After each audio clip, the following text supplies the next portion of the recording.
What you're currently seeing is a time-lapse of my initial brainstorming session. My goal from the get-go was to create a quick and dirty, rough around the edges first-person shooter, staying true to the ideals of old while incorporating stellar modern-day elements.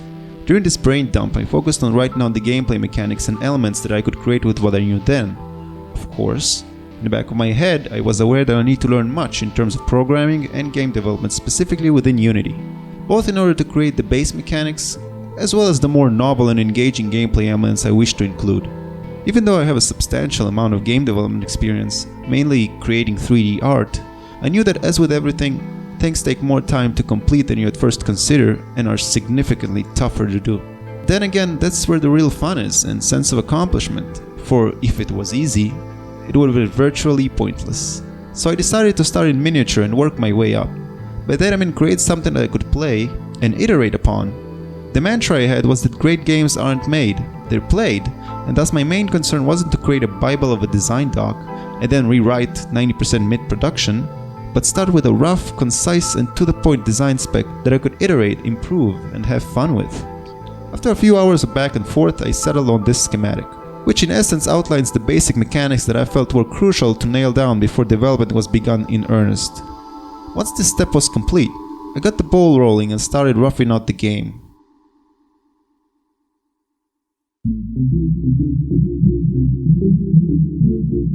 Decided to create a first-person shooter by myself, I knew I had my work cut out for me. So I started by pouring myself over any and all material I could find. This included information seemingly unconnected with game development that I felt was useful and interesting to know. Much of what I had to learn and orient myself to was scripting within the Unity game development engine. I had a considerable amount of programming experience before embarking on this adventure, but what I was lacking was knowledge on how to interface with game objects specifically within the Unity engine. Keeping true to the notions I put forth earlier, I commenced learning how to spawn objects, interact with them, and move them about the level, and destroy them after a fixed set of conditions, in addition to methods of playing sound effects and spawning particles in efficient and resource-conserving ways. The first artsy thing I created for the game was a wall tile, and 2 trim sections. Utilizing these few elements, I could lend a surprising amount of depth and detail to environments, coupled with some clever UV tricks to maximize texture usage. Once I had completed a few more models, I set upon expanding my level from a mere room to an actual environment that the player could navigate. This required a multiplicity of tiles to make things visually engaging. Thus, I ended up creating more than a few, to really give the level that extra bit of depth. This is by no means a complete set. I expect to add a much larger variety and volume as development progresses. After the rough sketch of the level was assembled, I plunged even deeper into code and fleshed out the wall-mounted turret's behavior and firing mechanic. This was more complex than it first seemed, as the turret had to perform several distance and visibility assessments, in addition to a physics test to check for nearby explosives and auto-destructibles. Having become satisfied with it, I saw that there was one obvious, yet crucial thing missing: an equalizer. So I eagerly set out to create a quick weapon to give the player a fighting chance. I based a part of my freestyle idea on the plasma weapon from the Fallout universe. I wanted something that looked rough and rugged, but was simple to operate. This process was mostly straightforward. I created a detail mesh, then its render counterpart with UVs and proper smoothing groups, after which I baked and textured the thing.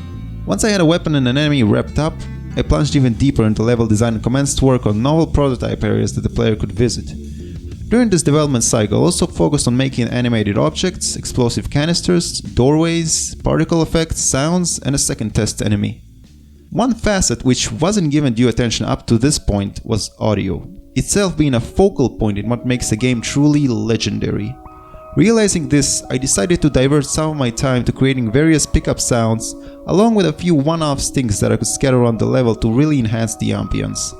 I wasn't really ready to commit in earnest to developing a cohesive score at the time, since I felt there was much to do in the other departments, mainly polishing the level and its enemies. It was roughly during this point in development that my prototype game started running quite slowly. Playing in at 1080p, I got around 40 frames a second along with thousands of draw calls. Now, while this might seem somewhat okay, it was far from it, since my computer and graphics card are overall well above average. This realization caused me to dread the game's performance on other systems. Ultimately, no matter how innovative or groundbreaking a game is, no gamer will play it if it runs at 5 frames a second. So I did the prudent thing. I ran Unity's built-in profiler while playing the game to gain a solid understanding what was hindering and bogging down my performance. I realized that I had overestimated the strength of deferred lighting and rendering lights. Thus, after a few tests and a good brainstorming session, I decided to switch to light maps. As soon as I was up to speed with this faster setup, I continued to iterate and add more layers to the level and gameplay, improving and creating new areas, in addition to commencing work on my own custom-tailored pathfinding algorithm. Right now it's still very much a work in progress, but as you can see, something like this would be of great importance, as it would allow me to create intelligent enemies and characters that could navigate the game world without bumping into obstacles or each other. The reason I've chosen to develop it myself as opposed to picking an existing AI script was so that I could have a system that is perfectly tailored to my game and will allow ease of extension and expansion. And obviously, there is another reason, and that is, it's just ridiculously fun and challenging to create something complicated. During development I also experimented quite a few things, from models and effects to complete scripts. Those were mainly created out of passion and a thirst for knowledge, but gave me an unprecedented volume of readily available material from which I could pick interesting avenues that I could further investigate, explore, and then properly implement into the game. So now we arrive at the present. It has been quite a journey since I've started this in my spare time. At the onset, I had no idea it would grow to such a scale. When I started out, all that I wanted to create was a small game and toy with Unity. As I progressed further, learning its ins and outs, I kept layering this virtual canvas with vigor, adding a model here and a script there, until a stage was reached when I began taking this toy a bit more seriously. For it was easy to see that it was not a mere toy any longer, but something which transcends a simple test project and warrants considerably more effort. Looking back, I am exceedingly pleased with the progress I've made, both in terms of learning Unity and developing the game and its overlapping systems. Glancing forward, I am filled with excitement when I imagine all the great things to come. This is still very much a first step, but an important one. I'll try to release these development episodes in a timely manner, but since creating episodes and simultaneously developing the game is a monumental undertaking, it might take a bit until a new episode is up. Stay tuned though, there are many polygons to create, pixels to polish, and lines of code to write. This road is a long road, a tough road, but not at all lacking its silver lining, as it is a pleasant and entirely rewarding one. For the next episode I'm gonna add some real enemies that can actually move around, find their path to the player, and engage him in a unique manner, as well as more weapons and probably a complete level redesign and art style re-evaluation. I'll also probably release mini episodes to share with you guys any progress made. I hope you guys enjoyed watching this development diary, and hopefully learned something from it.